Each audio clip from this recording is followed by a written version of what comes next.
18 000 avions qui volent sans aucun passager.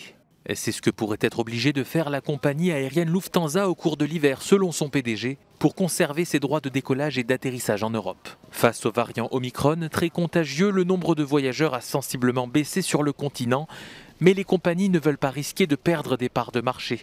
Une absurdité dénoncée par le ministre belge de la Mobilité. Organiser des vols à vide est un non-sens d'un point de vue environnemental et économique, mais également pour les compagnies aériennes qui luttent contre le Covid. Hier, j'ai écrit une lettre à la Commission européenne, mais je n'ai pas encore reçu de réponse. Mais je lui demande d'assouplir les règles afin que nous n'ayons pas d'avions vides dans le ciel. En temps normal, une compagnie aérienne doit utiliser 80% des créneaux qu'elle a acquis dans les aéroports pour pouvoir les conserver. Face à la crise, ce seuil a été baissé à 50% en mars 2021. Mais ce niveau est toujours jugé trop élevé pour certaines compagnies qui veulent plus de flexibilité.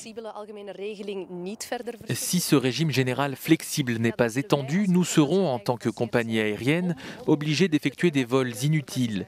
Pour Bruxelles Airlines, cela signifie 3000 vols qui pourraient être évités d'un point de vue écologique et économique, et uniquement pour sauvegarder nos droits de décollage et d'atterrissage.